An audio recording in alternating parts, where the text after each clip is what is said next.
next thing we're going to look at is how to edit a song. And this is pretty simple as well. If you zoom in a touch, and you can do that by getting up here in the little magnifying glass, if you click and you drag, you can kind of zoom in wherever you are. So I'm zooming in right here to this verse, or I could zoom in here in the middle and zoom into this instrumental if I'd like to, and open it up. If it makes it easier for you, you can actually see all the parts of each song right here towards the right. You'll see not be moved right here. If you click this little icon, it'll drop down all the individual tracks. And what you'll be able to see is you can actually open up all of these, and you'll see the actual WAV files for all the multi-tracks that we have for this song. So I'll just open all these up for a demonstration. You can see where all the files are. For those of you that are used to using Logic or Pro Tools or anything like that, it's very similar.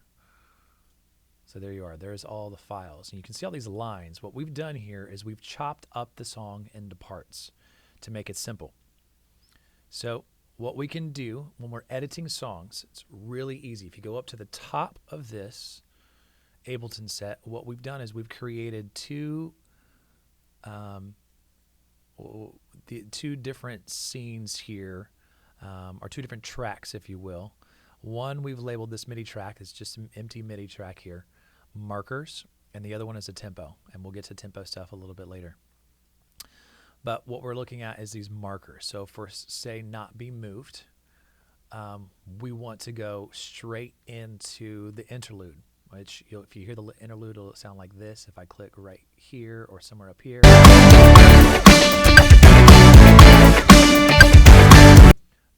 Big interlude instrumental there. Say we want to start the song, instead of going into the small intro. Chorus. So say we don't want to do that, which is pretty typical. We want to go into a little bit bigger instrumental, song one, want to get people clapping. One of the things we'll do is we will cut the beginning. So what's real easy to do is if you highlight just this intro portion, see how it turned bluish right here? I'll zoom in just a touch more. You can go up here, edit, and you can click delete time. Now don't click delete. If you click delete, what will happen is just that marker for intro went away. So we're going to put that back, Command Z. If you click delete time,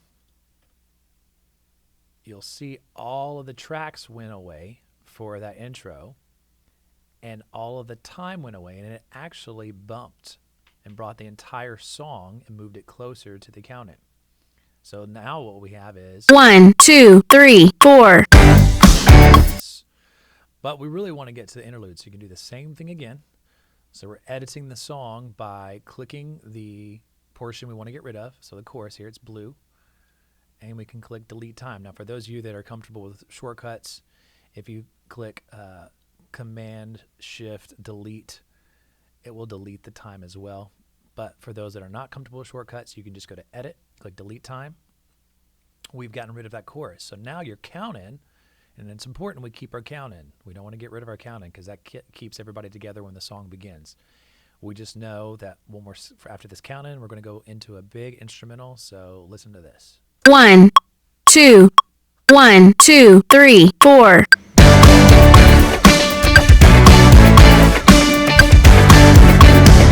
Interlude. So there you have it. We've edited the song. We're editing it to make it sound how we want, how we feel like we need to make it be for the set. And even with deleting stuff, it's actually just as easy to, say, duplicate a section. So let me open up Not Be Moved one more time. Keep that open here. Say we want to do 2 choruses right here, just for the sake of saying we'll do 2 choruses before we get to this instrumental. You can highlight that section right here at the chorus. And instead of, if you go to edit, instead of clicking delete time, you can duplicate time.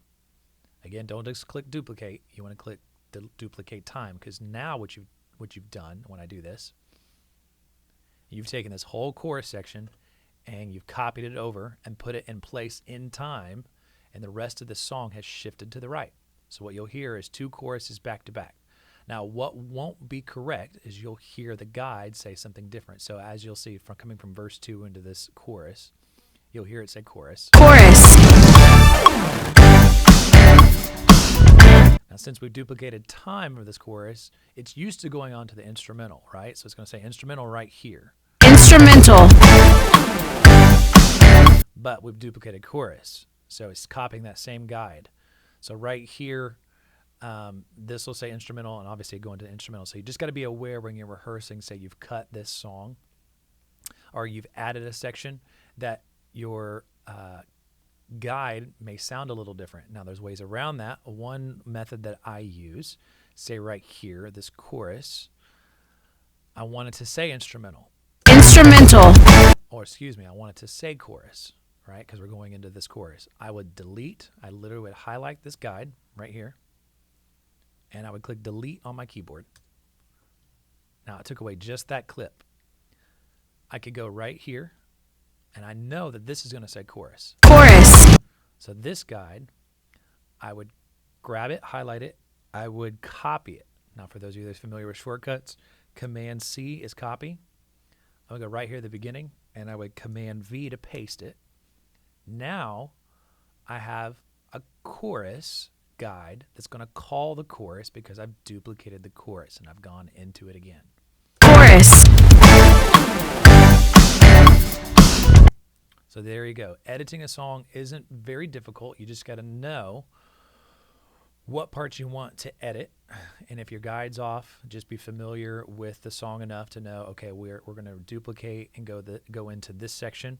Or you can do what I just did and actually take the guides and copy the guide over by itself.